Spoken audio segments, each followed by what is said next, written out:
Hey guys, tonight we begin with the turbulent, surprising and occasionally eyebrow-raising history of the medieval papacy, where divine authority sometimes took a detour through nepotism, bribery and very public scandals. These weren't just spiritual leaders. Some were power-hungry nobles, military strategists, or, in a few cases, dramatic soap opera characters who happened to wear a mitre. So before you get comfortable, take a moment to like the video and subscribe, but only if you genuinely enjoy what I do here.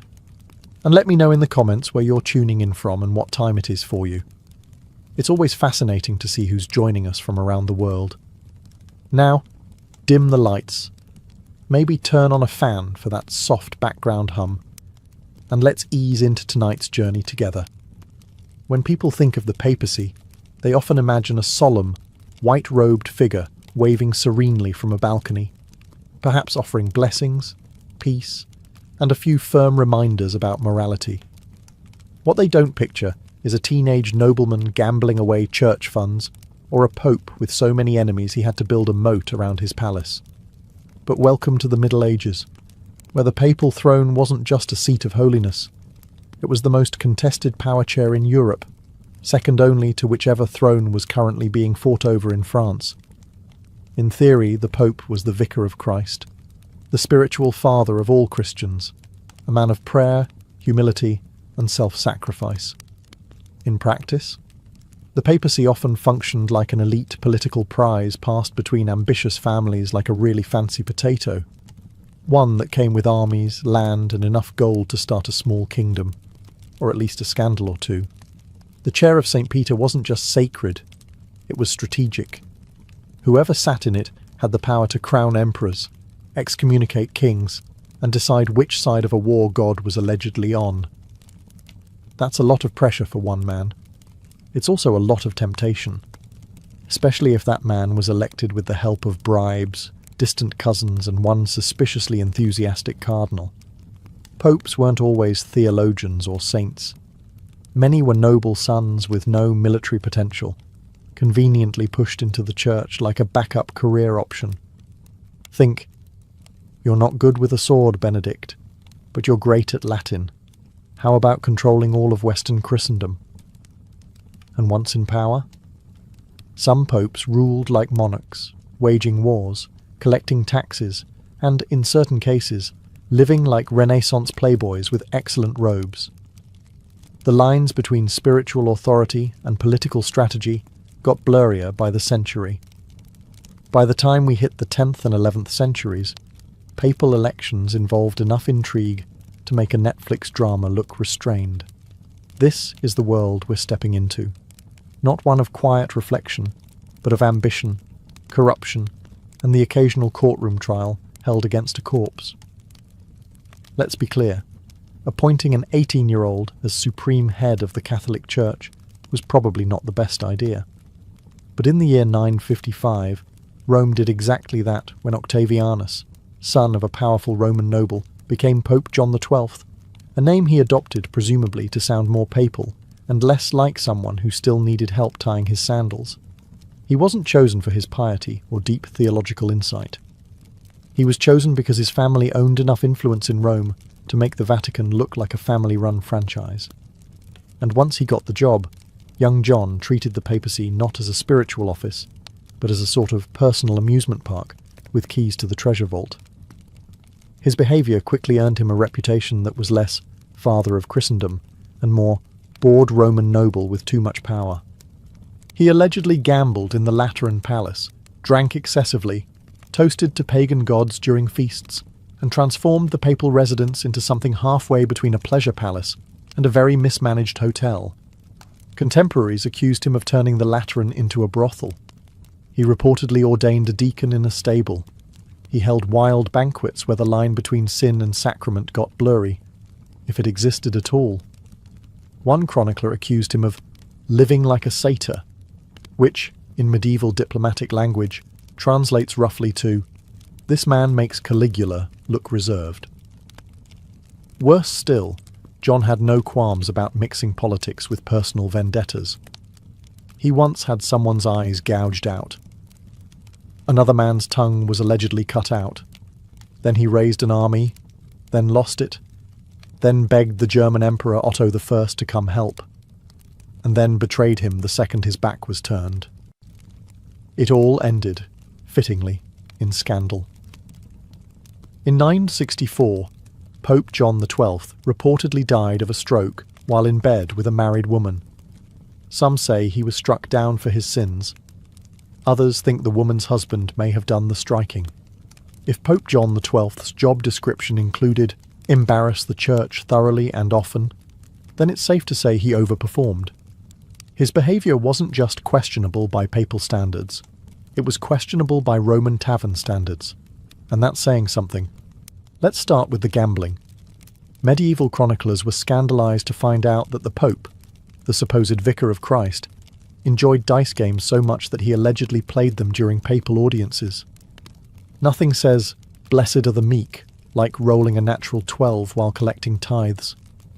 John was accused of invoking pagan gods while gambling, which, theologically speaking, is somewhere between deeply problematic and Old Testament smiting territory. But John wasn't finished. Reports suggest he kept a rotating cast of mistresses, some of whom were married, some of whom were nuns, and at least one of whom was likely just trying to deliver bread and left with regrets and rosaries. The Lateran Palace, once a centre of clerical learning, became something closer to a Roman bachelor pad with stained glass windows. Even his treatment of the church's most sacred traditions felt like parody. He was said to bless men with his left hand, which in medieval symbolism was basically the spiritual equivalent of flipping the bird. He offered church lands in exchange for favours, ordained a deacon in a horse stable, and reportedly toasted Satan during a drunken feast. To be fair, it's unclear whether this was a genuine theological error or just extremely bad party etiquette. The Roman nobles were furious. The German Emperor Otto I was even more furious, especially after John swore loyalty to him, then immediately turned around and plotted against him. Eventually Otto marched into Rome and deposed the young pope, installing a replacement who was, at the very least, sober. But John came back like a medieval soap opera villain, retaking the papal throne through a combination of bribery, threats, and good old-fashioned chaos. If you thought one scandalous pope was enough, think again. Because along comes Pope Benedict IX, a man so controversial he didn't just serve one papal term, he served 3. Not out of devotion, not even by popular demand. No, Benedict came back multiple times the way a bad landlord keeps reclaiming the lease. He first became pope in 1032 at about age 20, though estimates vary, which, to be clear, is still far too young to lead a global religion, especially when your hobbies include orgies, bribes, and wielding church authority like a child with a flamethrower. Benedict's first reign was filled with whispers of immorality so intense, chroniclers began running out of synonyms for disgraceful. One even wrote that his behaviour was feasting on the sins of the flesh, which is medieval shorthand for, "Please, someone stop this man." Accusations ranged from simony and extortion to the charming detail that he brought wild animals into the papal palace. Whether that was metaphorical or literal is unclear, which somehow makes it worse. Eventually, even his allies were horrified. In 1044, an uprising forced Benedict out, but he returned, obviously, because what's a little revolution among friends? He reclaimed the throne, and then, in a twist even Machiavelli might call excessive, sold the papacy to his godfather. Yes, he literally sold it, in exchange for gold and a comfortable retirement. His godfather, conveniently named Pope Gregory VI, took over. The church naturally panicked. So now there were 2 living popes, both technically legitimate, and Benedict, ever the opportunist, changed his mind. He came back. In what would become his 3rd papal term, Benedict barged back into Rome in 1047 and reasserted his claim. His comeback was less about theology and more about real estate. He wanted control, again. The church at this point was so tired it practically sighed in Latin. Eventually Emperor Henry III intervened and installed Pope Clement II. and Benedict was permanently out, excommunicated, banished, forgotten. Well, almost forgotten, because Benedict remains the only man in history to sell the papacy like a used carriage. And in doing so, he proved that sometimes the most scandalous sin isn't lust or greed, but treating the highest holy office like a summer job. If you thought medieval popes limited their drama to politics and power, let's now enter the realm of romantic entanglements, jealousy, and family dysfunction. The part of papal history that reads more like a rejected script from The Young and the Restless, Vatican edition. Let's revisit Benedict IX, who, by this point in the saga, had already claimed the papacy more times than most people claim free coffee punch cards. When he wasn't busy being ousted or reinstalled, he was falling in and out of love with such chaotic intensity that even medieval chroniclers struggled to keep up. According to one account, Benedict decided to sell the papacy to his godfather not out of remorse or political pressure, but because, and this is real, he wanted to get married. Apparently there was a woman he fancied. He believed stepping down from being pope would impress her. A romantic gesture, yes. A theologically horrifying one? Also yes. It didn't work. The woman declined his offer. Likely because her dowry didn't include lifelong public shame or awkward family dinners where your husband used to be pope. Benedict, humiliated and still single, then tried to take the papacy back, not for love anymore, but out of sheer papal spite. This wasn't an isolated case of romance interfering with Rome. Pope Sergius III, earlier in the 10th century, allegedly had a long-standing affair with Marozia, a powerful Roman noblewoman.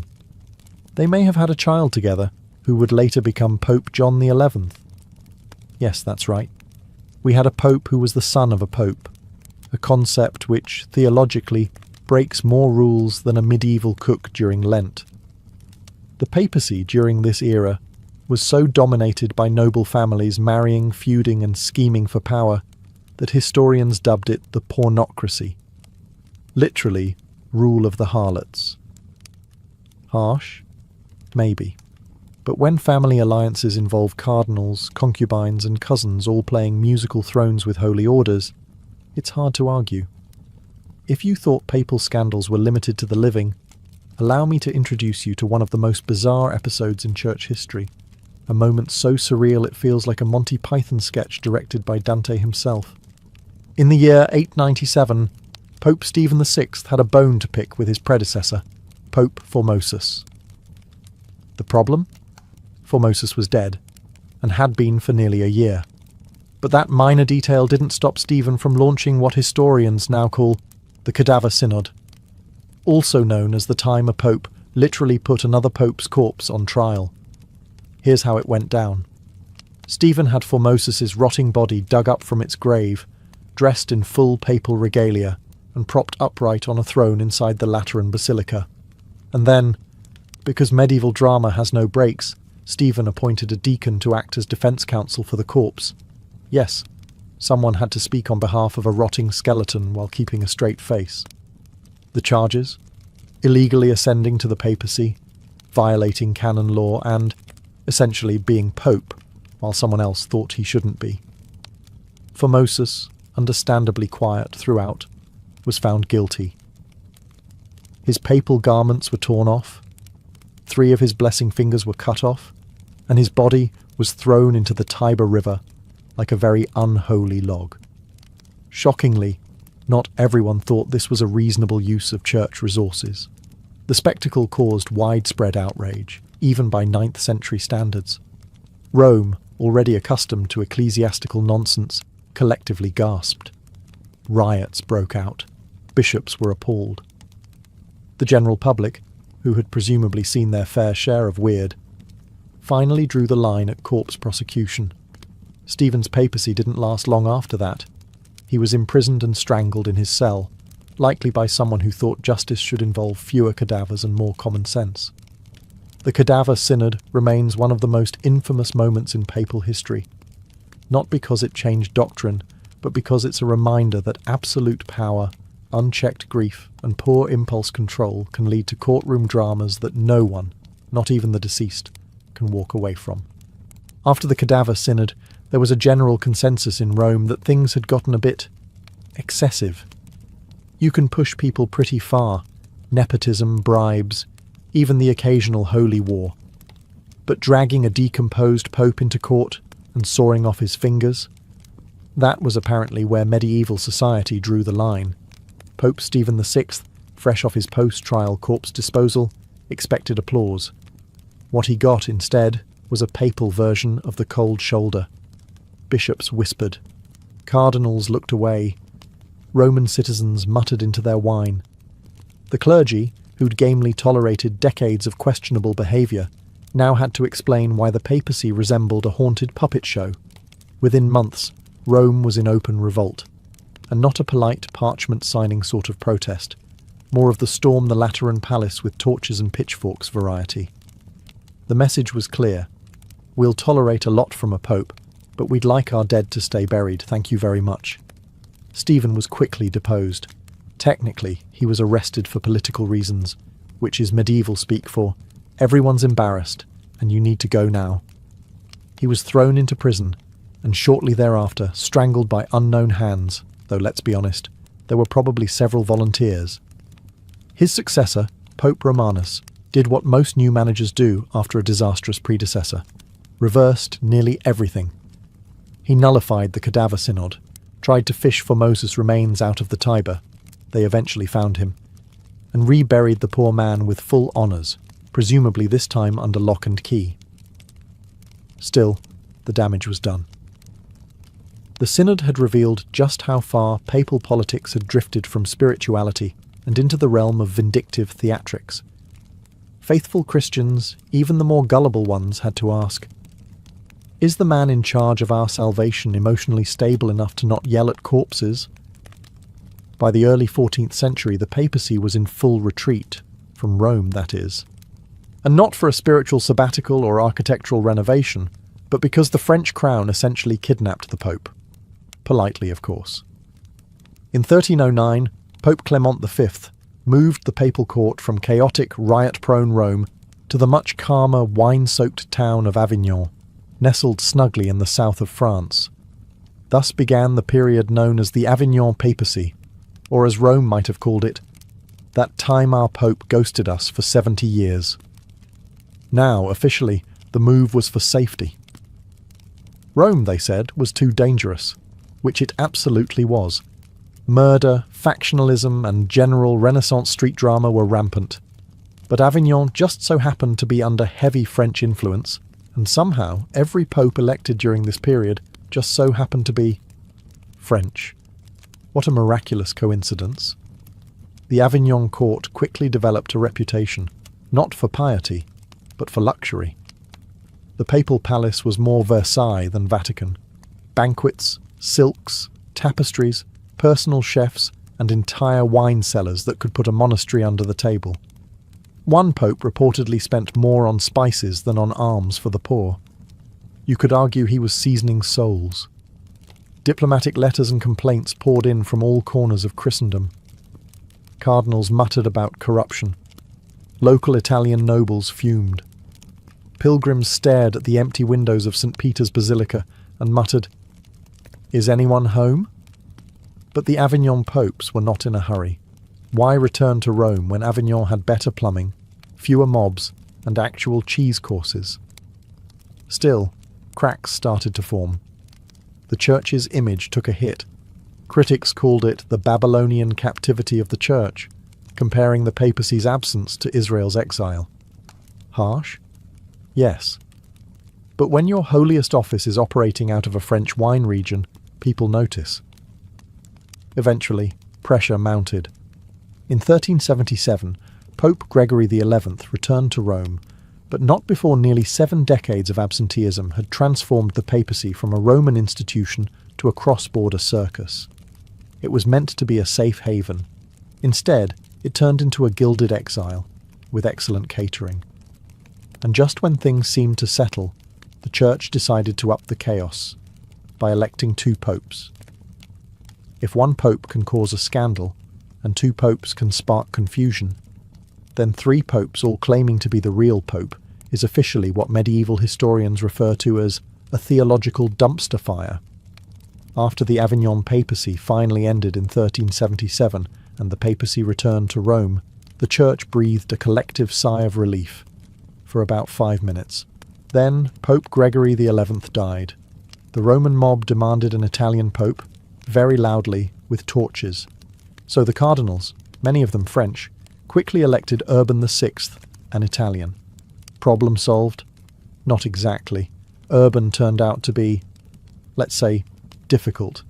He scolded the cardinals, refused to compromise, and accused people of plotting against him, which, in fairness, they eventually did. The cardinals, regretting their decision almost immediately, declared the election invalid, citing mob pressure, and probably heartburn, and elected Clement VII instead. He set up shop back in Avignon.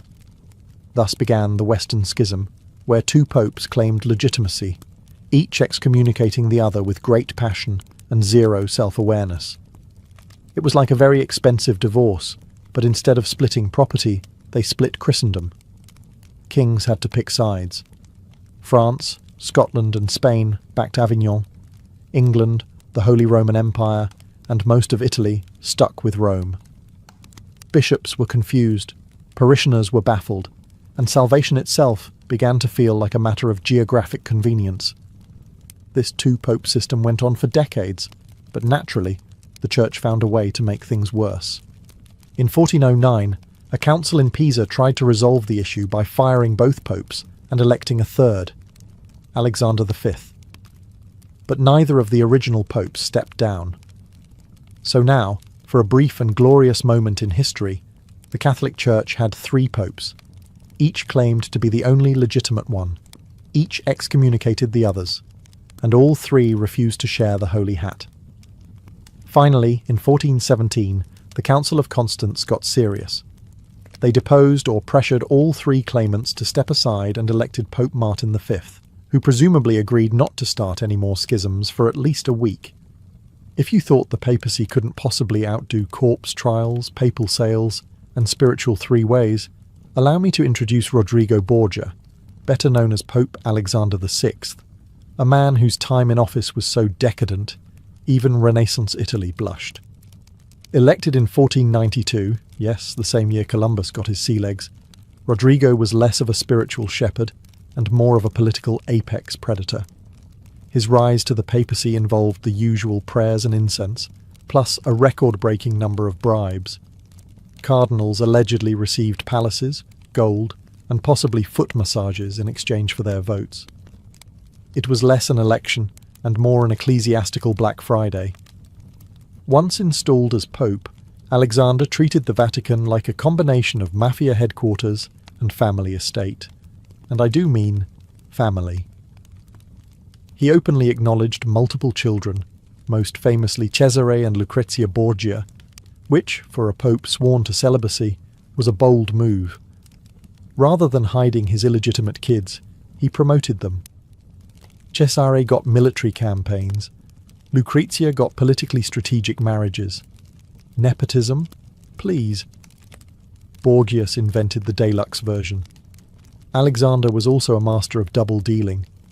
He'd promise French kings one thing, then immediately write to the Spanish monarch offering the opposite, with his signature, wax seal, and likely a complimentary bottle of papal wine.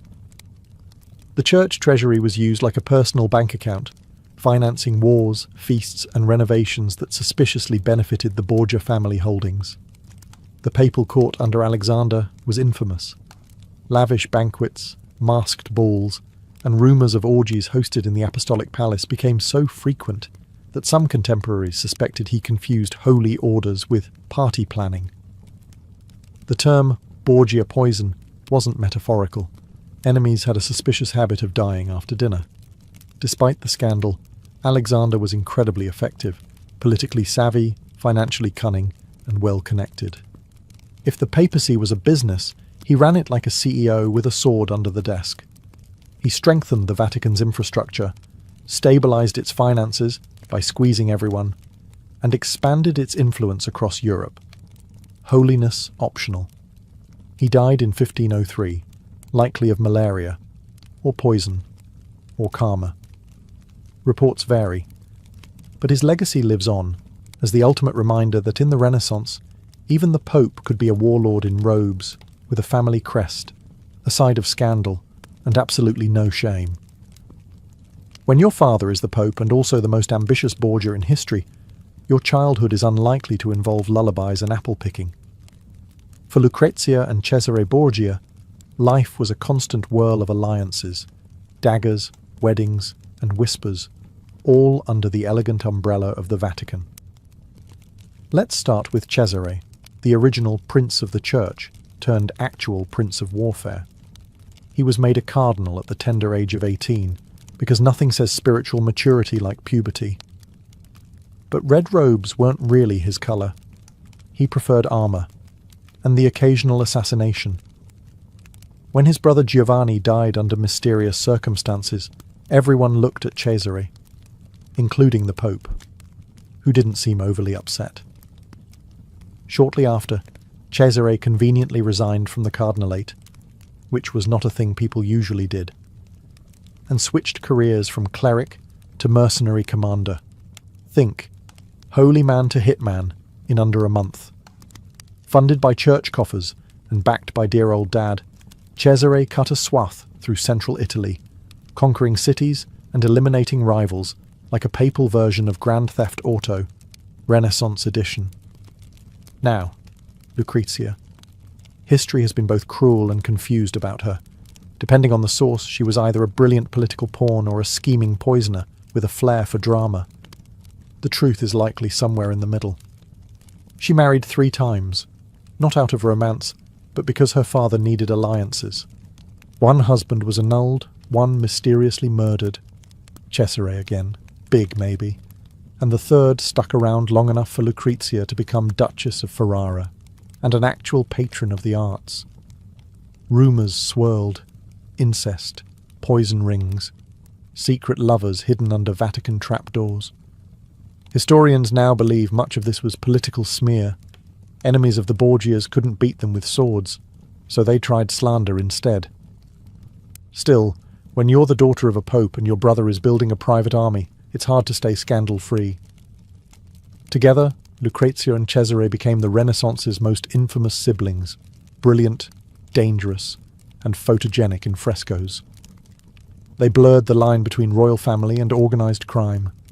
And through it all, Pope Alexander VI looked on proudly, like a father at a school play, where everyone is accidentally stabbed by Act 2. By the time Pope Julius II took office in 1503, the papacy had already been through every scandal imaginable, from corpse trials to nepotistic empires. Julius, however, had no patience for subtlety or sin. He didn't want to poison enemies. He wanted to crush them with armies. Born Giuliano della Rovere, Julius ascended the papal throne with one hand on his mitre and the other gripping a sword. He didn't bother pretending to be pious. He knew what he wanted: power, art, and really dramatic armour. He was called the Warrior Pope, not sarcastically, but literally. The man led troops into battle wearing full plate. Not spiritually, physically. Julius wasn't just playing war. He personally commanded campaigns to reclaim lost papal states. He swore like a mercenary, carried weapons, and once shouted down rebellious cardinals like a drill sergeant in Latin. When critics questioned whether a pope should really be riding into battle, Julius responded with the ecclesiastical equivalent of "hold my wine." Despite his warlike temperament, Julius also fancied himself a patron of the arts. And boy, did he deliver. He commissioned Michelangelo to paint the Sistine Chapel ceiling, a job that Michelangelo hated so much he wrote angry poems about it while painting upside down, day and night. Julius would check in by climbing the scaffolding and yelling at him for being slow. Artistic encouragement, Roman style. He also commissioned Raphael to decorate his private apartments, and Bramante to start rebuilding St. Peter's Basilica. Basically, if there was a Renaissance rock star available, Julius hired them, and probably yelled at them at least once. His papacy was violent, expensive, and loud, like a Renaissance action film produced by the Vatican. But in the end, Julius left behind a reformed and expanded church state, a re-energized Rome, and some of the most iconic art in human history. He died in 1513, not in battle, somewhat shockingly, but likely from natural causes, which, given his life, might have been his most anticlimactic decision. If Pope Julius II was the general who rode into battle with a sword, Pope Leo X was the aristocrat who waltzed into the Vatican wearing silk slippers and humming madrigals. Born Giovanni de' Medici, Leo didn't so much inherit the papacy as he glided into it, the first pope from the famous Medici family, and the spiritual equivalent of mixing haute couture with holy orders. He took office in 1513, famously declaring, "Since God has given us the papacy, let us enjoy it." Which is maybe not the most theologically sound mission statement, but certainly an honest one. Enjoy it he did. Leo turned the Vatican into the most exclusive salon in Europe. Banquets, theatre productions, exotic pets, and enough Renaissance decor to bankrupt a minor duchy. His pet elephant, Hanno, was so beloved that he had a custom marble house built for it, which says a lot about papal priorities at the time. Feeding the poor? Maybe tomorrow. Right now, Hanno needs another fruit platter. But Leo's indulgences, literal and figurative, went beyond exotic animals. Facing a massive hole in the Vatican's finances, thanks Julius, Leo approved an aggressive fundraising strategy, the widespread sale of indulgences. These were official church documents that, for the right price, promised to reduce time in purgatory. Sin now, pay later. It worked brilliantly. People lined up to buy spiritual discounts like they were at a Black Friday sale for souls. But not everyone was impressed. One particularly cranky monk in Germany, a certain Martin Luther, saw the whole affair and thought, absolutely not.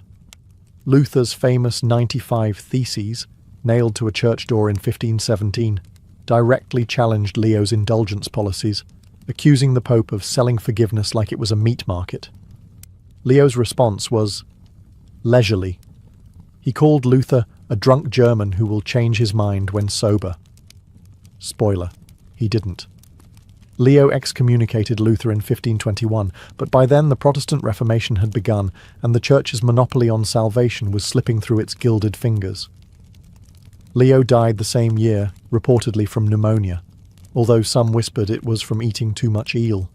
Fitting, really, for a pope whose reign was indulgent in every possible sense. For over a millennium, much of the Western world believed that the human body was governed by four mysterious fluids: blood, yellow bile, black bile, and phlegm. This idea, known as the humour theory, became the foundation of ancient and medieval medicine. First proposed by Hippocrates in the 5th century BCE, and later expanded by Galen in the Roman Empire, the theory claimed that health was a delicate balance between these four substances. Illness? That meant one of your humours had gone rogue. Each humour was linked to a season, temperament, organ, and even personality type. Blood was warm and moist, linked to spring and a cheerful, sociable character. Yellow bile was hot and dry, associated with summer and anger. Black bile was cold and dry, linked to autumn and melancholy. Phlegm was cold and wet, tied to winter and a sluggish, calm disposition. So if someone was feeling overly weepy, ancient physicians wouldn't recommend therapy. They'd suggest dietary changes, or maybe a purgative to dry the excess black bile. Perhaps the most notorious treatment inspired by humour theory was bloodletting. Doctors and barbers alike would slice open a vein or apply leeches to drain excess blood, believing it would restore internal harmony. This practice became so widespread that some patients died not from illness, but from too much treatment. George Washington's death in 1799 is often attributed in part to aggressive bloodletting based on these same ideas. Despite its obvious flaws, humorism wasn't entirely foolish. It was an early attempt to create a systematic understanding of the body. It acknowledged that different symptoms could stem from internal imbalances rather than supernatural curses. It promoted close observation of the patient, what they ate, how they slept, the colour of their urine or spit. In some ways, it was the beginning of clinical reasoning, albeit wrapped in flawed biology, and it was stubborn. Humour theory survived into the Renaissance, influencing medicine, psychology, and even art. Treatments ranged from herbal remedies and dietary regimens to vomiting and enemas, all designed to realign the humours. If ancient doctors didn't know what was wrong with you, their first response was often chillingly simple: let the blood flow. Bloodletting became the go-to cure for everything from fevers to headaches, bad dreams to broken hearts. Rooted in the humour theory, it was believed that most illnesses resulted from an excess of blood, a humour associated with heat, vitality, and imbalances of the body and soul. The solution? Open a vein and let some of that pesky life juice escape. The practice existed across multiple civilizations.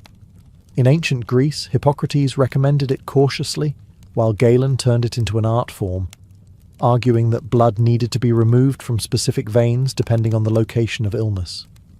Left temple pain? Open the right arm. Swollen liver? Go for the inner thigh.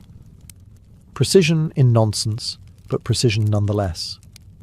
In medieval Europe, things escalated. Physicians used elaborate calendars, known as bleeding charts, to determine the best time to bleed based on moon phases and zodiac signs. Monks and barbers often did the bleeding, hence the classic red and white barber pole, symbolising blood and bandages. Yes, your friendly neighbourhood barber once doubled as a part-time surgeon. Bloodletting didn't always mean cutting open a vein. Sometimes leeches were used. These slimy little creatures could drink several times their body weight in blood and were considered a gentler, cleaner option. They were so popular that a medical leech shortage hit Europe in the 19th century. People hoarded them like gold. Did it work? Occasionally, by accident.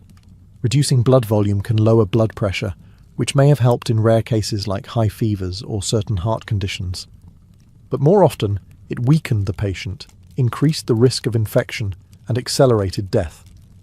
George Washington famously had nearly half of his blood removed during his final illness. He didn't recover. Yet despite its dangers, bloodletting persisted into the 19th century. Why? Because it felt proactive.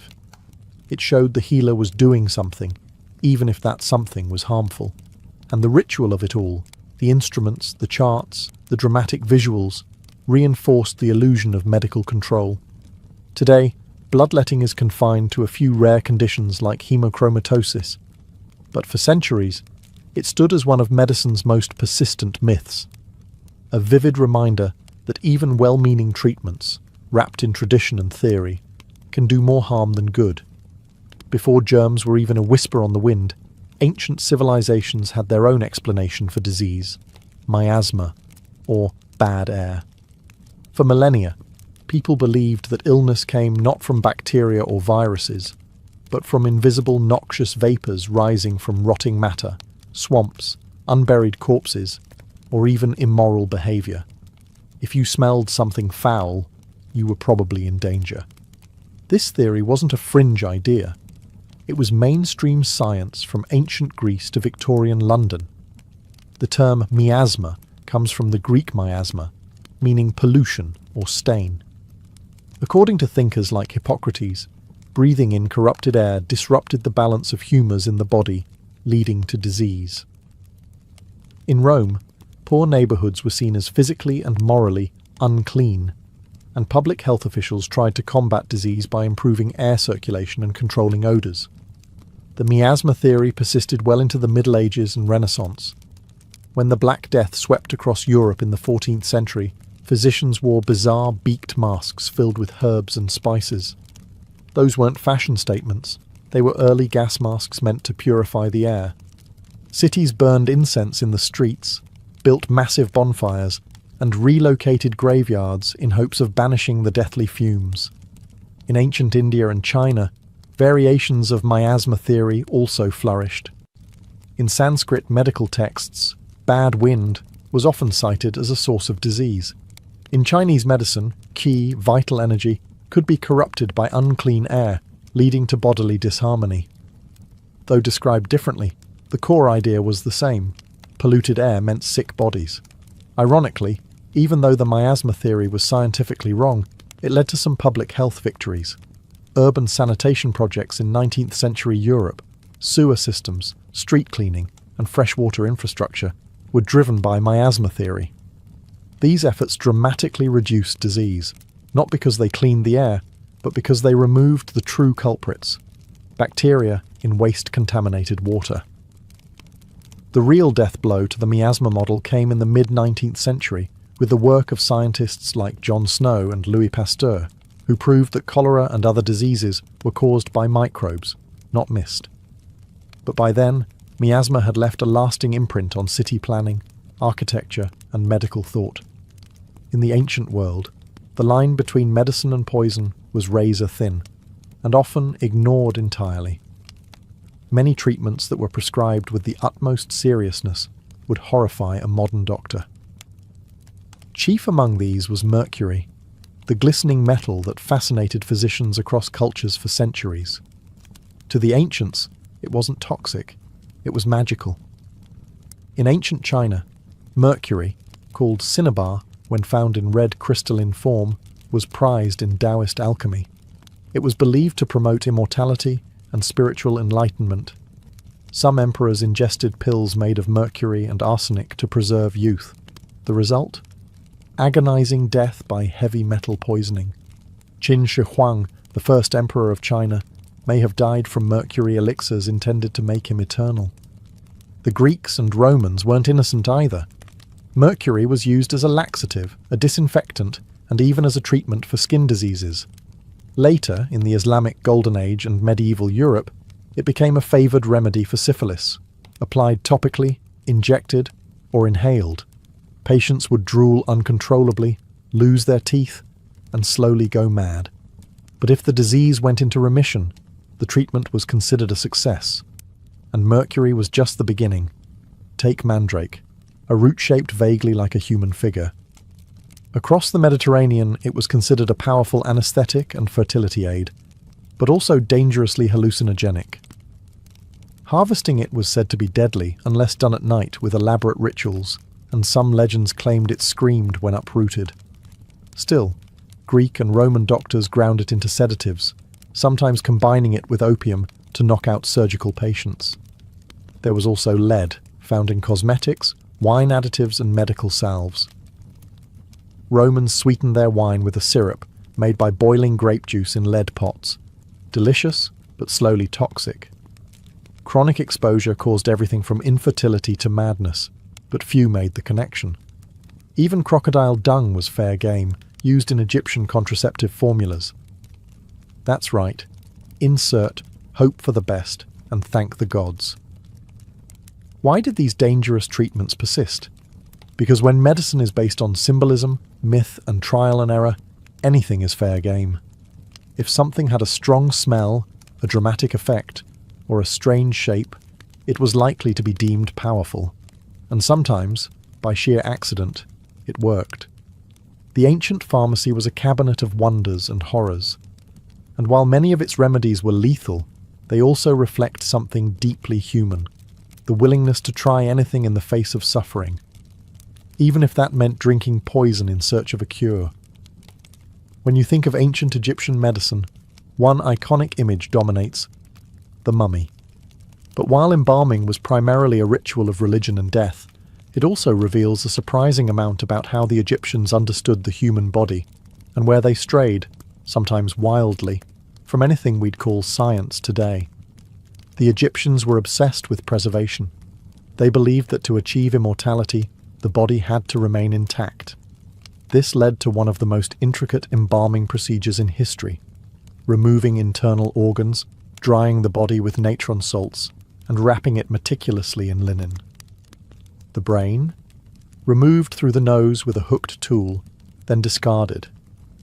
Ironically, one of the most complex organs was deemed useless, Yet their embalming skills required a functional knowledge of anatomy. They knew how to locate and remove the liver, lungs, stomach, and intestines. They understood the placement of muscles, bones, and vessels. In many ways, the embalmers were the closest thing ancient Egypt had to surgeons, practitioners who learned by taking the body apart. That said, their understanding of function lagged far behind their knowledge of form. They believed the heart was the center of thought, memory, and emotion. Hence, why it was left in place or preserved separately. The brain? It was nothing more than filler. They thought disease came from blockages in bodily channels, often caused by evil spirits or unclean food. Remedies included herbal treatments, prayers, and spells, medicine and magic interwoven. Embalming also influenced Egyptian medical practice in another peculiar way. Mummified remains became ingredients. In Greco-Roman times, ground mummy powder, called mumia, was sold as a medicine. People believed consuming it could cure anything from headaches to internal bleeding. It didn't. It just meant people were swallowing embalmed human remains mixed with resin and linen. Despite the mystical framing, Egypt also had medical texts like the Ebers Papyrus, listing hundreds of remedies for wounds, digestive issues, and reproductive health. Some were surprisingly effective, involving honey, a natural antibacterial, mouldy bread, hello penicillin precursor, and castor oil. Others involved crocodile dung, amulets, or invoking gods. In the medieval Islamic world, one man stood at the crossroads of myth and medicine, Avicenna, also known as Ibn Sina. Born in 980 CE in present-day Uzbekistan, Avicenna became a towering figure in both philosophy and science. His most enduring work, the Canon of Medicine, was a sprawling medical encyclopedia that dominated Islamic and European medicine for centuries. Avicenna inherited the legacy of Greek thinkers like Hippocrates and Galen, but he didn't just copy their ideas. He refined, challenged, and organized them into a more coherent system. The canon was structured like a master guidebook: definitions of disease, anatomy, pharmacology, diagnostics, and treatments. It spanned everything from bladder stones to melancholia to rabies. But even Avicenna, brilliant as he was still shackled to the humour theory. He elaborated on the four humours and even assigned them to personalities and organs. Yet his genius lay in how systematically he applied these ideas. He emphasized observation, experimentation, and logical reasoning. A huge step forward in medical methodology, even if his biology was flawed. One of his greatest contributions was in pharmacology.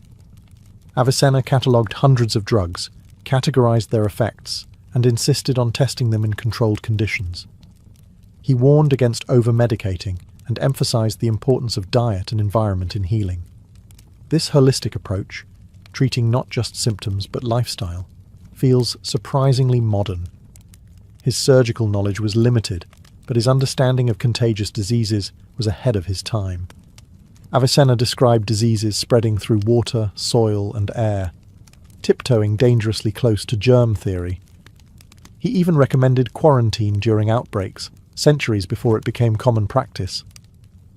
In Europe, the Canon of Medicine was translated into Latin in the 12th century and used as a university textbook until the 1600s. It was revered not just for its content, but for its clarity. To European physicians wading through mysticism and superstition, Avicenna's book was like medical scripture. Of course, he wasn't perfect. He still believed in astrology, temperaments, and that gold could be used medicinally. But in an age where bleeding, chanting, and guesswork were common, Avicenna offered something precious: order, logic, and a systematic way to learn from patients.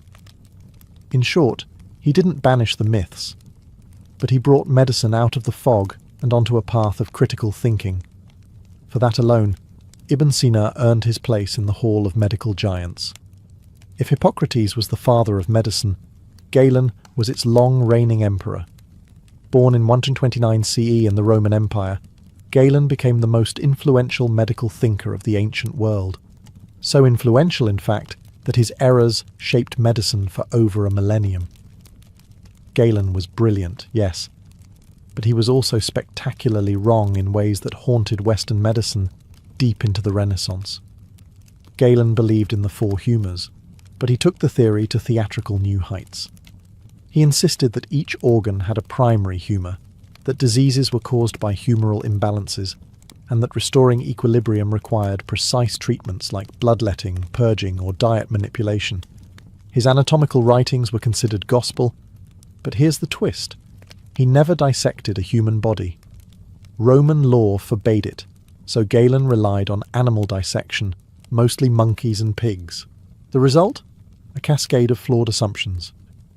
He believed the liver produced blood, which then travelled to the rest of the body through invisible pores in the heart. He thought the brain cooled the blood like a radiator, and that the heart didn't circulate blood. It just absorbed and distributed it. These were not small mistakes. They became foundational doctrines for 1,400 years. Despite this, Galen wasn't just a blind follower of dogma. He emphasized empirical observation, conducted experiments, and even used logical deduction in diagnosis. He was a prolific writer, producing hundreds of texts that combined medicine, philosophy, and anatomy. His work was so voluminous and authoritative that later scholars dared not challenge him. To do so was almost heresy. In the Islamic world, Galen's texts were translated into Arabic and later into Latin, becoming standard curriculum in medieval European universities. But with reverence came stagnation.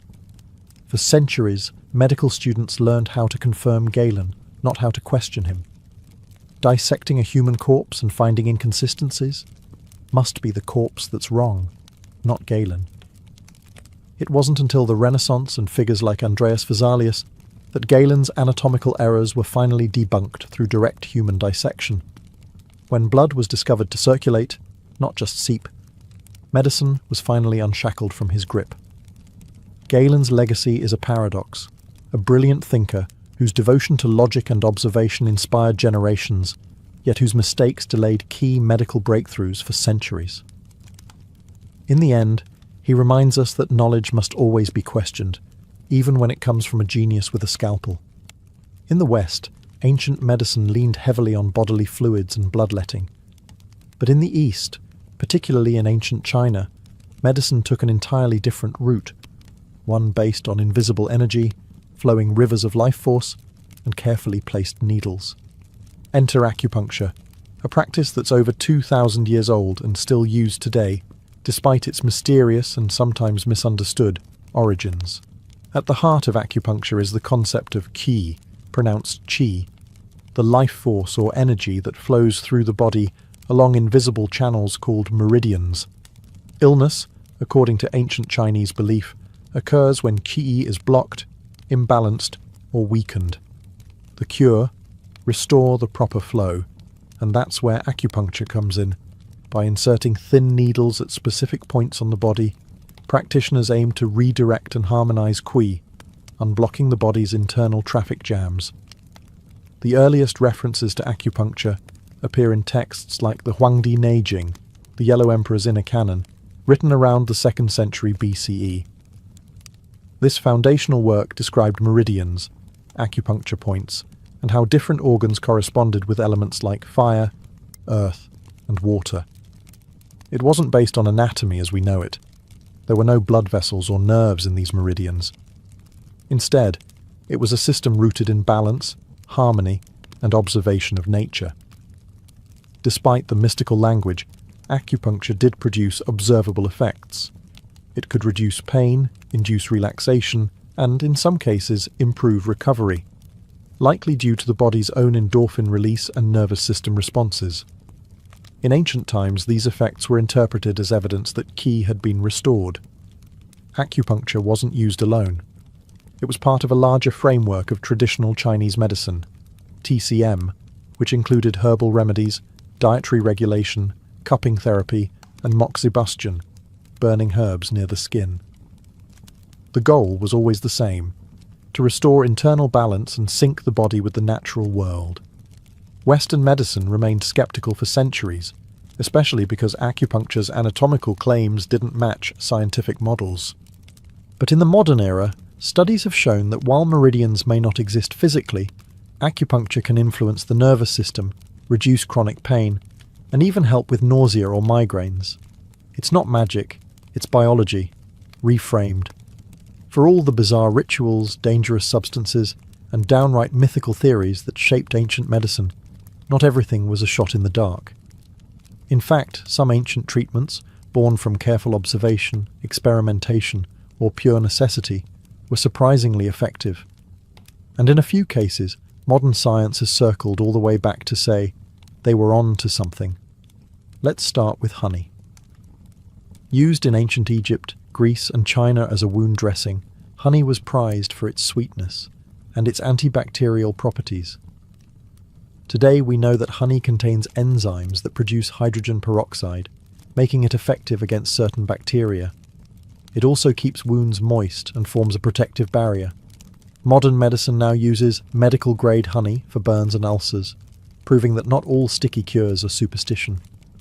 Ancient Indian physicians, particularly those practicing Ayurveda, promoted the use of turmeric for inflammation and digestion.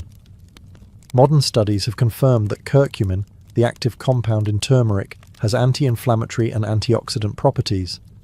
It doesn't cure everything as once claimed, but it's not just spice cabinet snake oil either. The Ebers Papyrus, one of the oldest known Egyptian medical texts, included treatments for constipation, parasites, and even depression. Some recipes involved castor oil, garlic, and willow bark, the last of which contains salicin, a precursor to aspirin. That's right. Long before Bayer marketed little white pills, ancient Egyptians were chewing on nature's painkiller. In China, herbalists used ma huang, ephedra, to treat asthma and congestion. Its active ingredient, ephedrine, was later isolated and used in modern decongestants and stimulants, until it was banned in many countries due to misuse. Still, it showed that even without a molecular understanding, ancient physicians could identify potent compounds through trial and error. The Greeks, particularly Hippocrates, emphasized diet and lifestyle as medicine. "Let food be thy medicine," he supposedly said. And while modern nutrition science is far more complex, the core idea that health begins with what we consume remains profoundly true. Even practices like quarantine, used in ancient Persia and recommended by Avicenna, showed early awareness of disease transmission long before germ theory existed. Imagine working a full month, harvesting crops, building temples or copying texts, and instead of coins or digital deposits, you're paid in sacks of barley. Welcome to ancient Mesopotamia, where economics ran not on cash but on grain. This wasn't a barter system. It was a remarkably organized, centrally controlled economic structure, with temples and palaces acting as proto-bureaucracies, and in many ways, early banks. In places like Uruk and Lagash, salaries were calculated based on social status, profession, and productivity. A high-ranking temple official might receive hundreds of litres of grain per month, while a labourer received enough for subsistence. Alongside barley, wages could also be paid in beer, oil, wool, or even bread. These items weren't randomly chosen. They were commodities with stable value and constant demand. Think of them as the gold standards of Mesopotamian daily life. But how did anyone keep track of all this grain flowing through the economy? Enter the mighty clay tablet. Covered in cuneiform script, these early accounting records listed workers' names, tasks, rations, and even tax payments. The scribes, essentially the accountants of their day, used standardized measures and symbols. One tablet might read, 2 workers, 5 days, 3 litres of barley per day. Multiplied over thousands of labourers, you can imagine the scale of coordination required. Temples weren't just places of worship. They were economic engines. They controlled vast tracts of land, employed thousands, and stored food supplies for redistribution. Workers toiled in temple fields, herded temple livestock, and repaired temple walls, all in exchange for rations. And because the temple issued those rations, it controlled both labour and livelihood. The state and religion were fused in economic policy. There was even a system of credit and interest. Need extra grain to survive the winter? Borrow from the temple, with interest, often calculated in kind. Can't pay it back? You risked debt slavery or the loss of your land. The earliest versions of usury laws and debt forgiveness emerged in this period. Some kings, recognizing the danger of runaway debt, periodically erased obligations in grand gestures of economic reset, what we might call a jubilee. If Mesopotamia ran on barley, ancient Egypt ran on the Nile and its grain. The river wasn't just a water source, it was the economic backbone of the entire civilization. Each year, the Nile's flood deposited fertile silt along its banks, enabling large-scale agriculture. And from this reliable rhythm came one of history's most centralized and state-controlled economies. Egypt didn't use coins until the very end of the Pharaonic period. For most of its history, it functioned on a redistribution economy. Farmers paid a portion of their harvest, usually grain, as tax to the state. That grain was then stored in massive state granaries, some of which could hold enough to feed entire cities. These granaries acted as economic buffers, especially in times of famine, drought, or political instability. Instead of private banking, Egypt's economy flowed through the pharaoh and his bureaucracy. The vizier oversaw economic planning, with scribes dispatched across the kingdom to assess crop yields and collect taxes. Everything was documented in fine detail, from field sizes to weather conditions. If a farmer failed to meet his quota, he might be flogged or fined. The records didn't lie. Grain wasn't just food, it was currency. Workers who helped build temples or pyramids weren't paid in gold but in rations, loaves of bread, beer, and onions. A labourer's daily wage might include 5 loaves and 2 jugs of beer, considered both sustenance and compensation. Even craftsmen and priests were compensated in kind, with higher rations according to rank. The state also set prices. There are surviving lists showing the relative values of goods. How many sacks of grain for a goat? How many loaves of bread for a pair of sandals? This wasn't a free market, but a controlled pricing system designed to ensure order in trade and stability in society. Wealth was measured less in metal and more in land and grain. Nobles with large estates could accumulate enormous power, but the pharaoh always had final claim. During times of scarcity, the state would reopen the granaries, both as a tool of mercy and as a way to reassert authority. Unlike Egypt or Mesopotamia, the Greeks introduced something that would forever reshape economic history: coins. Real, stamped metal currency, used not just for taxes or temples, but for daily transactions in bustling markets. This wasn't just a technological innovation, it was a psychological one. It created trust in value, backed not by grain or gods, but by a shared idea of worth hammered into silver and bronze. The earliest Greek coins emerged around the 7th century BCE in Lydia, but it was the city-states of mainland Greece, like Athens, Corinth, and Aegina, that developed monetary economies. Athens, for instance, minted the famous owl tetradrachms, made of pure silver mined from the Laurian mines in Attica. These coins weren't just currency, they were propaganda. The owl, symbolizing wisdom and Athena, reminded users of where the coin came from and who guaranteed its value. Coins enabled rapid trade and taxation. Instead of hauling grain or livestock, merchants could pay port fees or soldiers with a handful of coins. And crucially, coins allowed for standardized value. This was especially important in pan-Hellenic trade networks, where dozens of city-states with different economies still needed to conduct business. A coin with a recognizable stamp became a passport of trust. But Greek economics wasn't just about shiny coins and markets. Wealth inequality was a chronic issue. In many city-states, including Athens, land was concentrated in the hands of a few, while indebted farmers struggled to survive. That's why reformers like Solon famously cancelled debts and banned debt slavery, moves that weren't just humanitarian, but essential for social stability. There were also early experiments in price control and rationing. In times of war or famine, some polis imposed limits on bread prices or restricted grain exports. The state wasn't afraid to step in when the market turned cruel. And it wasn't just the government using economics strategically. Temples were major economic players too. Sanctuaries like Delphi or Delos operated as financial centers, holding treasuries, lending money, and even issuing receipts. Religion and economy were entwined, just with more marble. Greek philosophy also influenced economic thought. Plato and Aristotle wrote about the dangers of usury, the morality of profit, and the ideal balance between self-sufficiency and commerce. Economics for them wasn't just math, it was ethics. In Greece, the coin was born. But so was the debate. How do you manage wealth, power, and fairness in a world where money now moves faster than grain?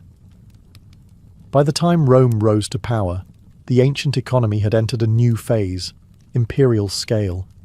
The Roman Republic, and later the Empire, oversaw vast territories stretching from Britain to Egypt. With this expansion came an enormous challenge: how to fund the machine that kept legions marching, aqueducts flowing, and emperors firmly in power.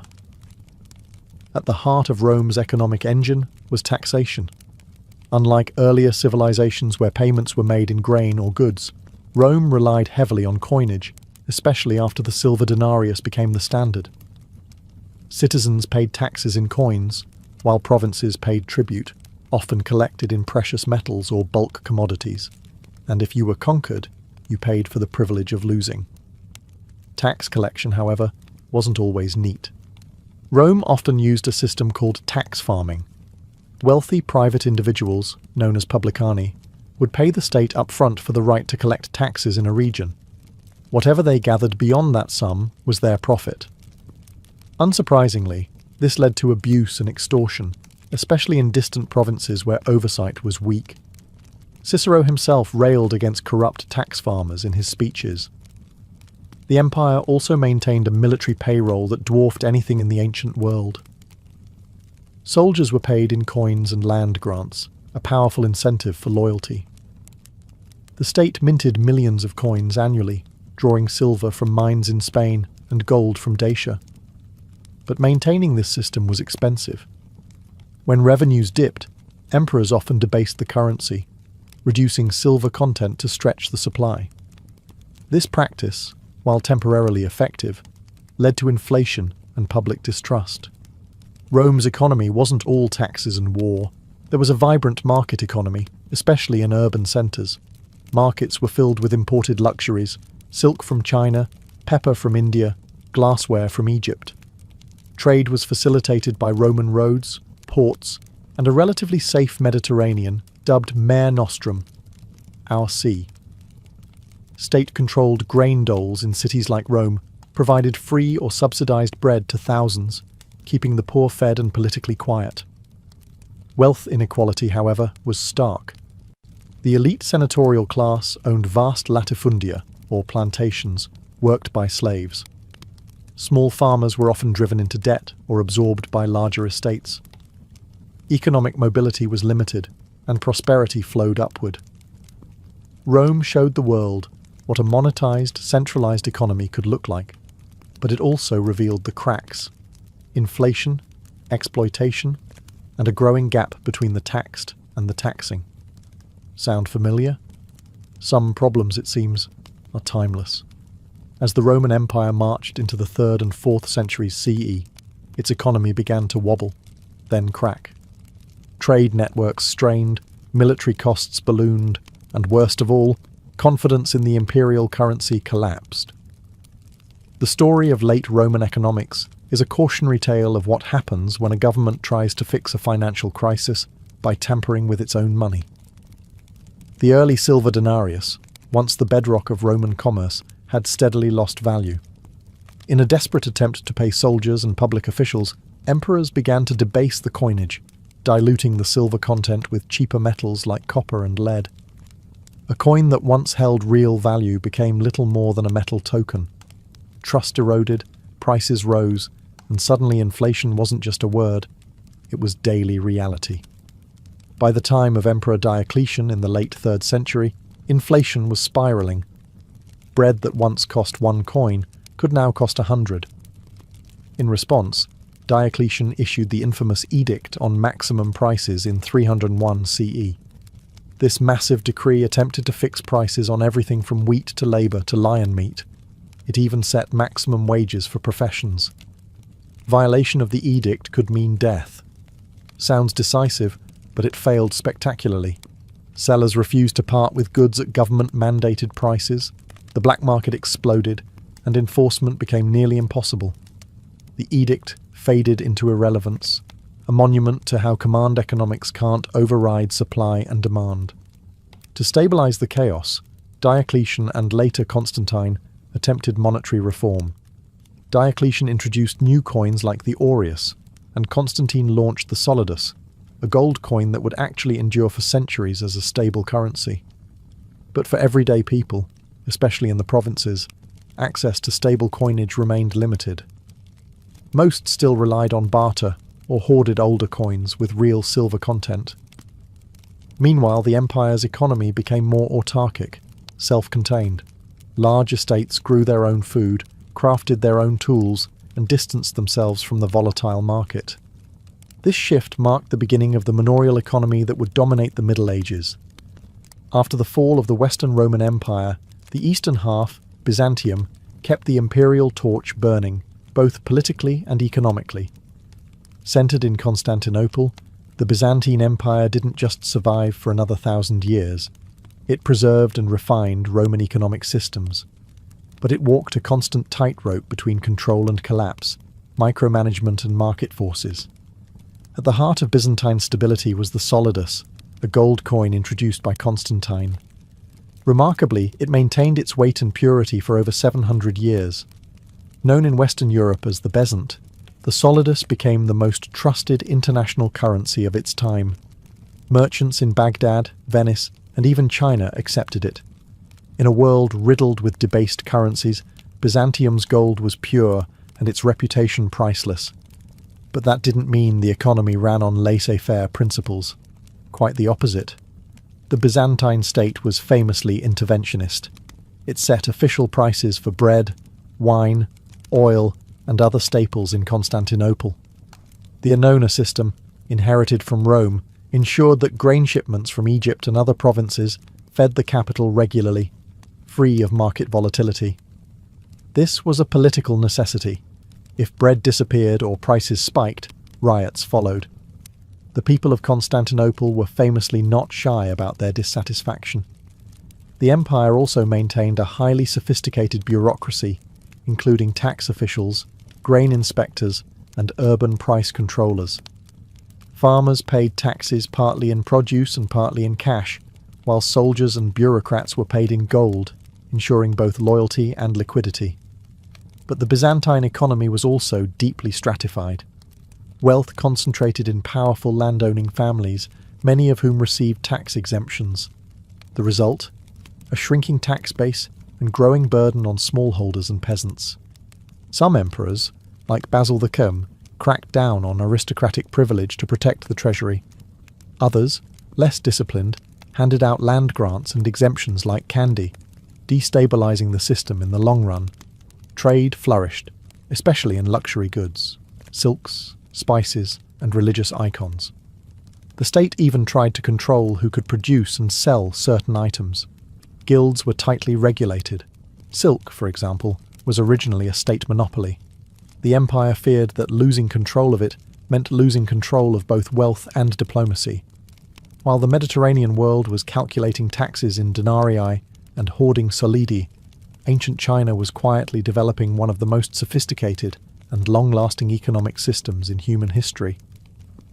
Centered around agriculture, particularly rice and millet, China's economy also birthed radical innovations: standardized coinage, bureaucratic taxation, and even the world's first paper money. In early dynasties like the Zhou and Qin, land ownership was tied directly to tax obligations.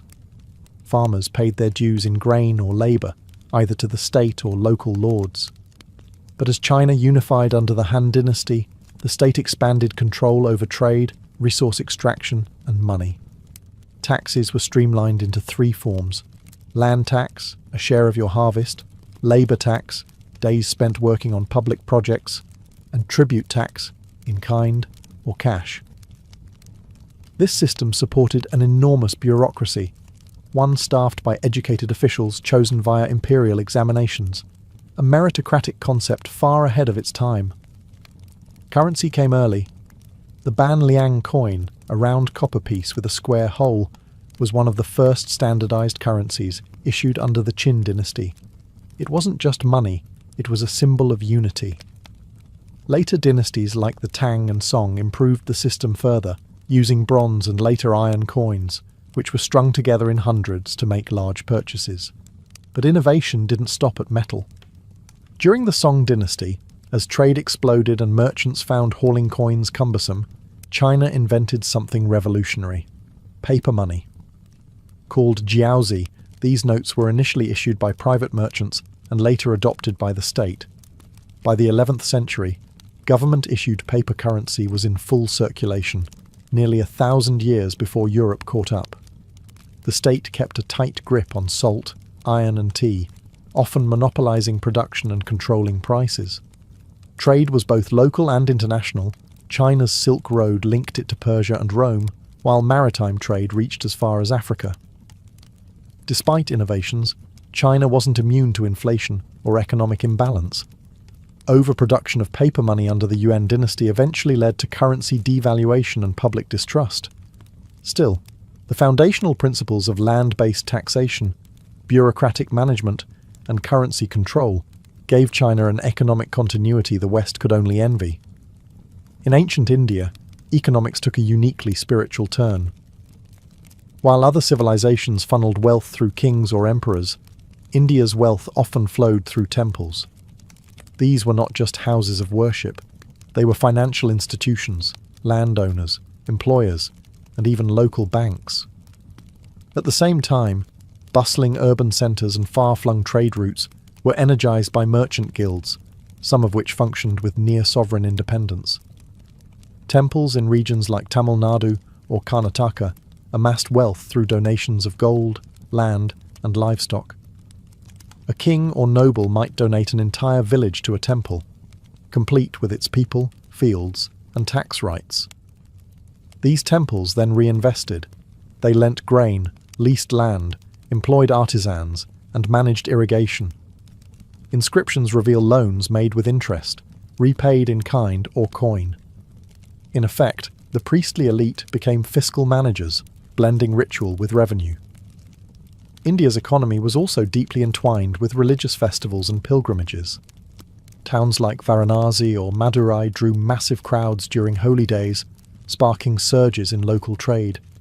Vendors, performers, farmers and financiers all benefited. For many pilgrims, a spiritual journey doubled as an economic one. Parallel to the temples were the merchant guilds known as shreni. These were tightly organized professional associations, blacksmiths, weavers, spice traders, each regulating prices, quality and wages. Some even had their own codes of conduct and internal courts.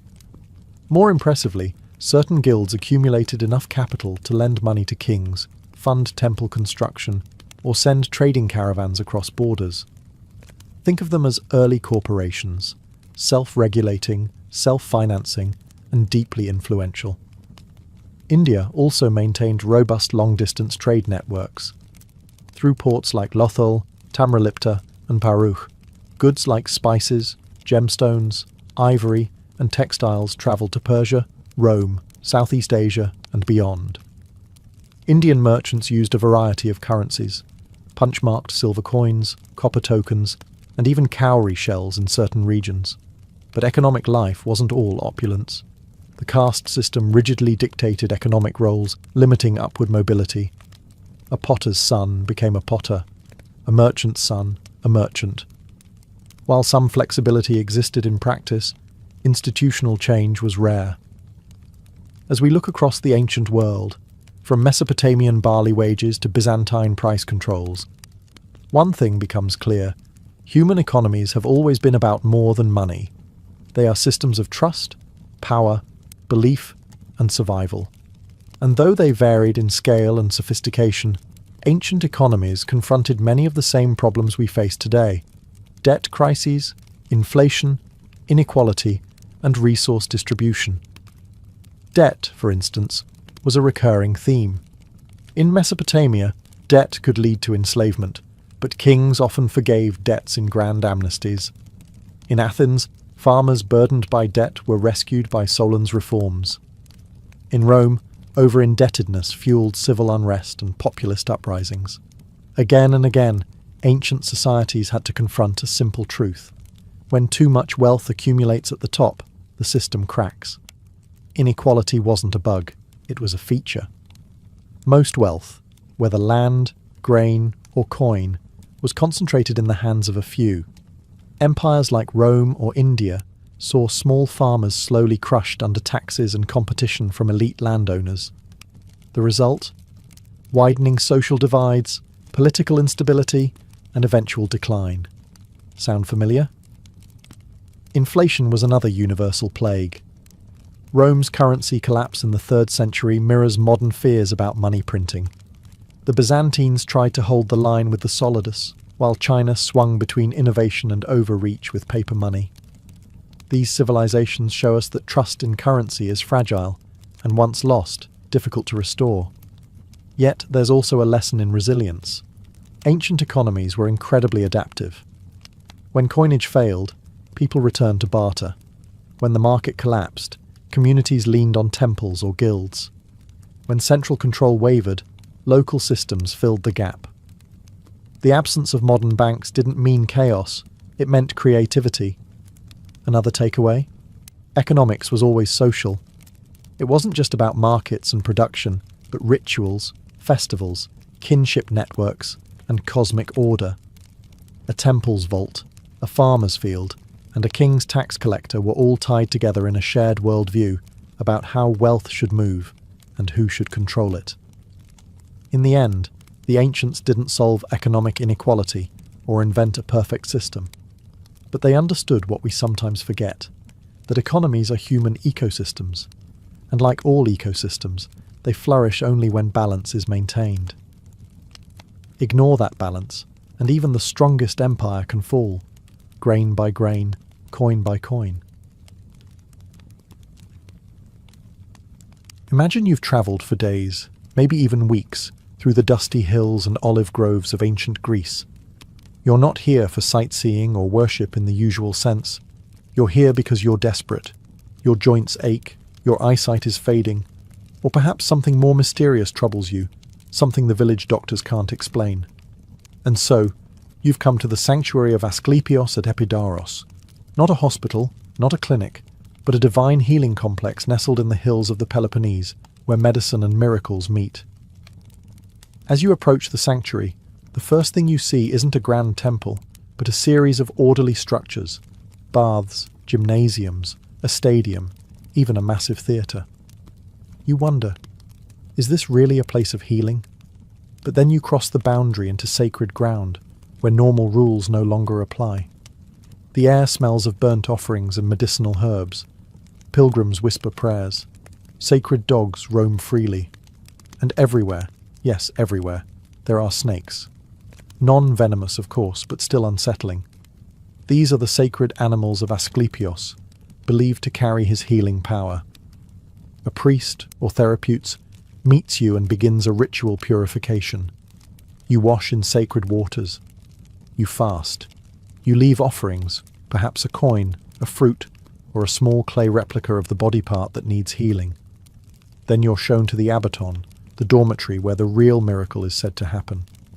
You will sleep there tonight, in hopes of receiving a divine dream.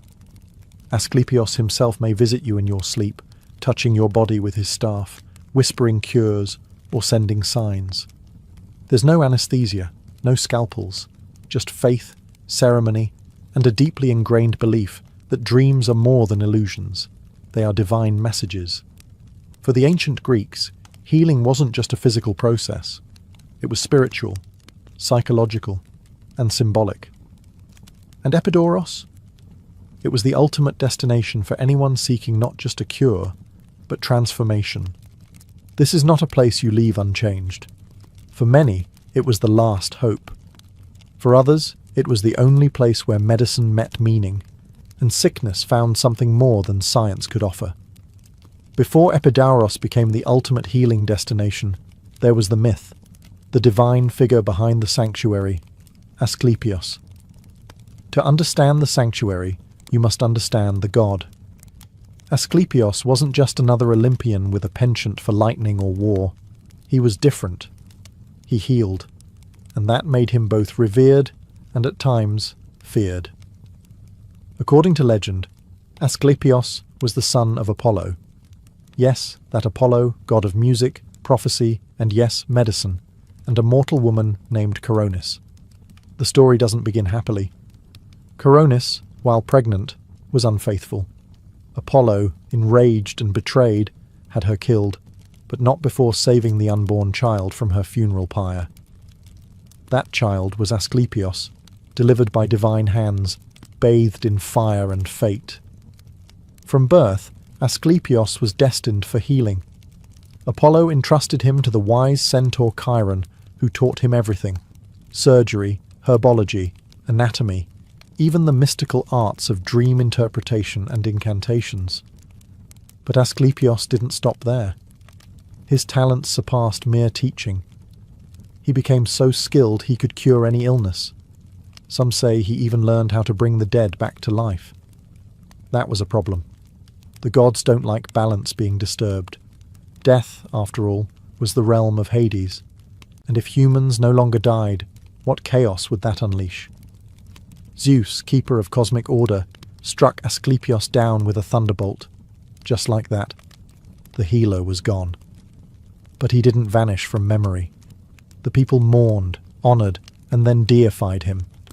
Over time, Asclepios transformed from a mythic doctor to a full-fledged god, worshipped not in fear, but in hope. His emblem, a staff with a single snake coiled around it, remains the symbol of medicine to this day. And in sanctuaries across the Greek world, but most famously at Epidaurus, people gathered to seek his blessing. Unlike other gods who demanded blood or gold, Asclepios asked only for faith, and maybe a small terracotta limb or a whispered prayer beneath the stars. In him, the Greeks found not just divine power, but a model for what healing could be: compassionate, wise, and strangely personal. Epidaurus wasn't just a place to cure disease, it was a place to connect with something older, deeper, and yes, perhaps even divine. At the heart of the sanctuary of Asclepios was a ritual unlike anything in modern medicine: incubation, or enkoimesis in Greek. No scalpels, no pills, no diagnosis from a man in a white coat. Instead, patients laid themselves down to sleep in the abaton, a sacred dormitory, with one goal: to dream. Because here, dreams were prescriptions, and Asclepios, the divine physician who made house calls while you slept. Before entering the abaton, every visitor underwent purification. This wasn't just for hygiene. It was to cleanse the soul. Fasting, bathing, abstaining from certain behaviors, and performing ritual sacrifices were required. Only when the body and spirit were deemed worthy could the patient lie beneath the temple roof, surrounded by quiet stone columns and flickering oil lamps. Some patients brought small offerings, like clay replicas of their aching limbs or afflicted organs. Others arrived with only hope. Then came the night. The abaton was filled with others, strangers all hoping to receive a message from the god. Sacred snakes slithered freely across the floor, considered holy messengers of Asclepios. Some accounts say these snakes even crawled across the bodies of the sick, transferring healing energy. It might sound horrifying now, but to an ancient Greek, this was a sign that Asclepios had noticed you. The dream itself was the crux of the treatment. Those fortunate enough to receive one often described it as vivid, symbolic, and strangely reassuring. Asclepios might appear in human form, or as a radiant presence. He might speak clearly, or act out a healing in a kind of divine performance. One dream might show the god performing surgery. Another might be more cryptic: a walk through a garden, a sudden transformation, a snake coiling around the affected body part. In the morning, the patient would report the dream to a temple priest, trained not in anatomy, but in dream interpretation. The priest would then offer guidance, perhaps prescribing a further ritual, a specific diet, or a series of acts to perform in honor of the god. Did it always work? Hard to say. But for the ancient Greeks, healing wasn't just physical. It was emotional, symbolic, and profoundly spiritual. They didn't expect miracles every time, but they believed that through dreams, the veil between mortal and divine could thin. And sometimes, in the quiet of the Abaton, healing came not through medicine, but through meaning. Epidaurus wasn't just sacred, it was stunning. The architecture of the sanctuary wasn't accidental or ornamental, it was part of the treatment. Everything from the columns to the pathways was designed to soothe the soul and elevate the mind. If you're picturing a dark monastic space, think again. Epidaurus was open, orderly, sunlit, a landscape where harmony itself seemed to dwell. At the center of it all was the Temple of Asclepios, the god's official residence. Built in the Doric style, it stood tall and proud, surrounded by sculpted friezes that told stories of healing and sacrifice. A massive statue of Asclepios, reportedly made of gold and ivory, once stood inside, bearded, calm, and holding his snake-wrapped staff. Worshippers would enter the temple to make offerings and prayers, hoping to attract the god's favor before undergoing incubation. Next to the temple lay the tholos, a circular building whose exact purpose remains a mystery. But this wasn't just a pretty ruin. Ancient writers describe intricate underground passages and clever acoustics. Some believe it functioned as part of the dream incubation ritual, perhaps a place where sacred snakes were kept, or where initiates underwent secret rites. It added a layer of mystery to an already mystical experience. Then there was the Abaton, the sleeping hall. Long and columned, its simple design belied its sacred power.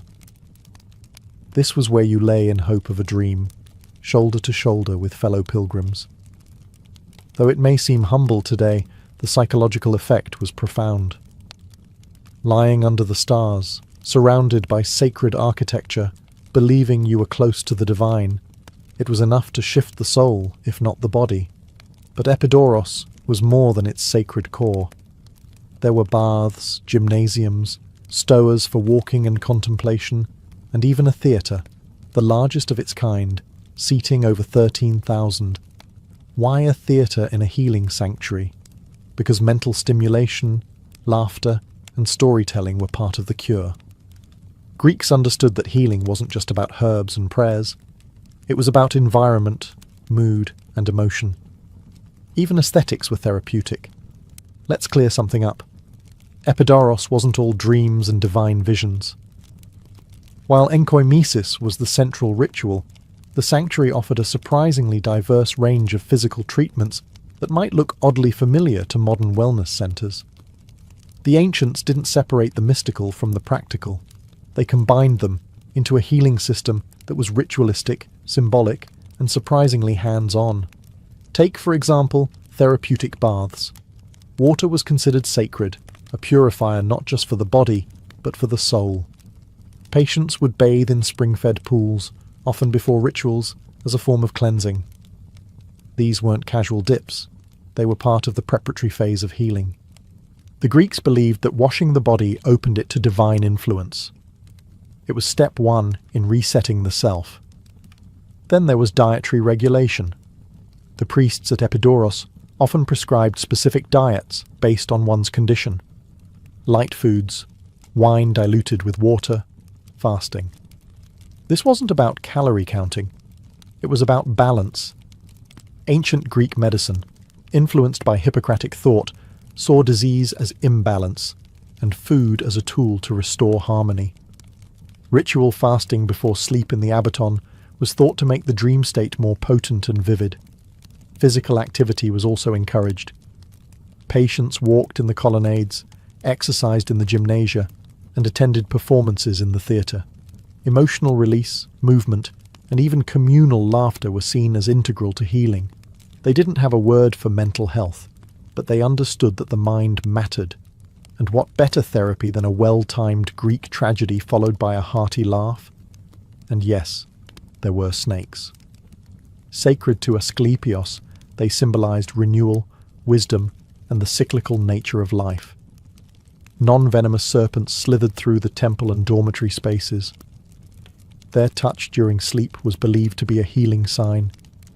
If a snake approached you in the abaton, the gods were listening. Terrifying?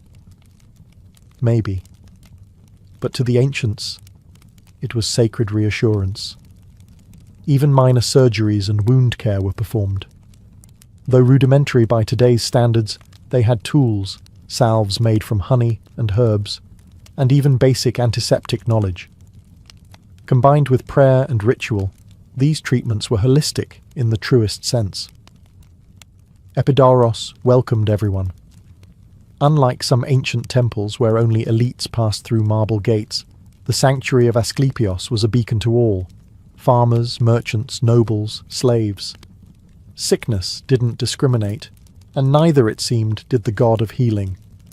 That inclusivity made Epidaurus not just a place of worship, but a living archive of human suffering and hope.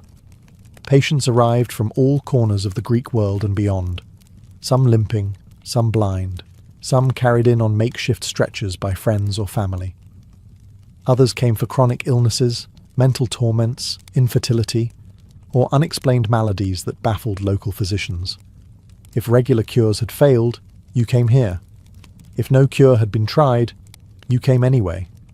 And it wasn't just the sick who journeyed to Epidaurus. Often, entire families would make the pilgrimage. Some brought their ill children. Others accompanied elderly relatives, hoping for one last chance at relief. In this way, the sanctuary became a bustling mosaic of human stories, each one longing for a divine reply. We know about these people not just from archaeological remains, but from the inscriptions they left behind. On marble slabs near the abaton, dozens of testimonies were carved in stone. Patient case studies, if you will. One recounts how a man with a paralyzed arm dreamed of Asclepios massaging it and awoke cured. Another tells of a blind woman who, after dreaming of the god touching her eyes, regained her vision by morning.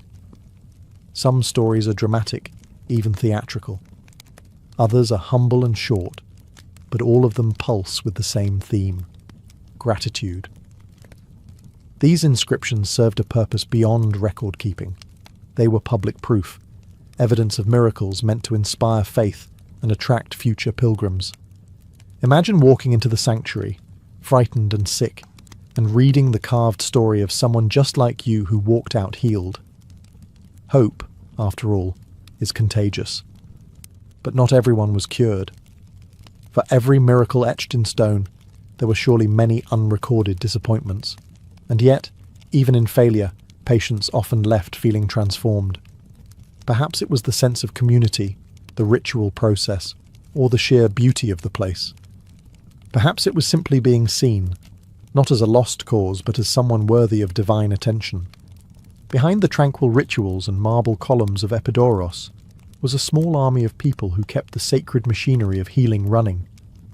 This wasn't a free-for-all where pilgrims showed up and hoped for magic. There was a structure, an ancient, theocratic healthcare system, run by those who knew the rituals, interpreted dreams, and fed the snakes. At the top of this system were the priests of Asclepios, sometimes called therapeutai, literally attendants or servants of the god. These weren't priests in the modern sense. They acted as caretakers of both the temple and its patients. Part spiritual guides, part psychologists, part ritual technicians, they were trained in the precise ceremonies and dream interpretations that formed the sanctuary's core. When a patient awoke from an incubation sleep, it was these priests who listened to their dreams and translated divine symbolism into actionable steps. But not everything was left to divine whispers. The sanctuary also employed physicians, influenced by Hippocratic and Galenic methods. Some were probably hybrids, trained in both practical medicine and sacred rites. They recommended diets, administered salves and massages, and even performed minor surgeries. These healers understood that while divine power could be invoked, practical measures couldn't be ignored. Then came the dream interpreters, specialized priests whose sole purpose was decoding the cryptic nocturnal messages from Asclepios. If you dreamt of snakes wrapping around your neck, or of a god performing surgery with a golden blade, they'd determine what it meant. A change in behavior, a new offering, a ritual to repeat. Their interpretations could be gentle or alarming, but always carried weight. Support staff also played a role.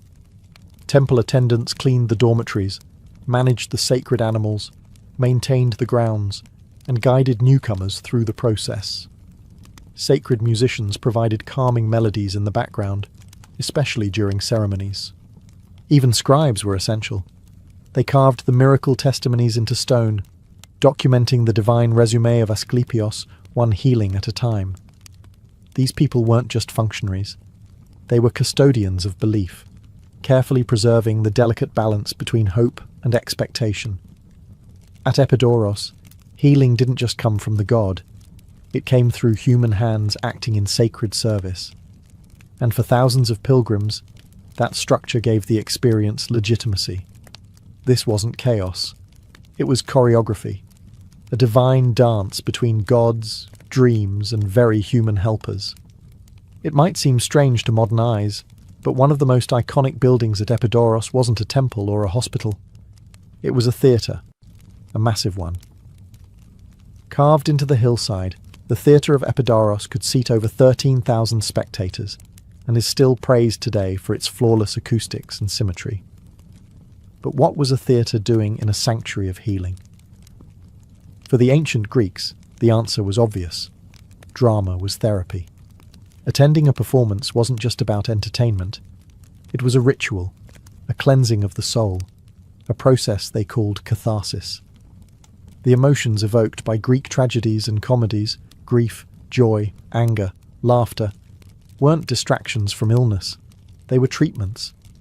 Watching a play about fate and suffering might help a grieving mother release her sorrow. A comedic performance could break the isolation of someone paralyzed by fear. This was group therapy, ancient style. The theatre also connected patients to the mythic worldview that underpinned the sanctuary. Many of the plays performed dealt with themes of divine justice, human error, healing, and redemption. Figures like Orestes, Electra, or even Asclepios himself might appear on stage. Their stories weren't just entertainment. They were mirrors, showing the audience how even gods and heroes struggled with pain, loss, and rebirth. More than that, the theatre served a social function. Pilgrims came from all over the Mediterranean, each with their own dialects, traditions, and gods. In the theatre, they sat side by side, laughed together, cried together. That shared emotional experience helped break down barriers. You were no longer a stranger with an illness. You were part of a healing community. Scholars believe performances at Epidaurus were carefully timed to coincide with major religious festivals for Asclepios. After sacrifices, rituals, and dream incubation, patients could attend the theatre and reflect on what they had experienced. It was the final act of a multi-day therapeutic journey, one that involved the body, the spirit, and now, the emotions. When you walk through the ruins of Epidaurus today, it's hard not to feel the weight of history pressing softly against the silence. The columns may be broken, the statues weathered, but the spirit of the sanctuary still lingers in the air. And what it represents is something the modern world is just beginning to remember, that healing is more than a prescription. It's an experience. For centuries, the sanctuary of Asclepios thrived as the premier healing center of the ancient world. Other Asclepia existed, in places like Kos and Pergamon, but Epidaurus was the heart. Even the Romans, practical as they were, respected its power. The sanctuary remained active until the rise of Christianity, when pagan temples were shuttered or repurposed. The sacred snakes vanished. The dream halls went quiet. And Asclepios, once a god, was demoted to myth. But his legacy didn't die. The symbol of Asclepios' staff, coiled with a single serpent, still endures as the global emblem of medicine. The idea of holistic treatment, of addressing the mind, body, and spirit, echoes through modern wellness movements, psychology, and even palliative care. Epidaurus anticipated things we now recognize: the role of belief in recovery, the importance of environment, and the healing power of human connection. And let's not ignore what the sanctuary teaches us about the power of ritual. The fasting, the bathing, the prayers, the storytelling, all created a structure in which suffering had meaning. It wasn't random, it was part of a narrative. For many pilgrims, that alone was transformative. Even today, patients often report better outcomes when they feel seen, heard, and guided through a journey, not just treated as a symptom on a clipboard. Epidaurus also reminds us of something deeply human: the need to believe. Whether in gods or in science, in dreams or in data, people will always seek a story that helps them make sense of illness and health. That's not superstition, that's survival. So, as we stand among the sunlit ruins, we're left with more than admiration for ancient architecture. We're left with a question: what if healing was sacred again? What if hospitals offered not just treatment, but meaning? What if medicine remembered the wisdom of the past? At Epidaurus, they didn't just cure bodies, they restored hope. And sometimes that was the greatest miracle of all.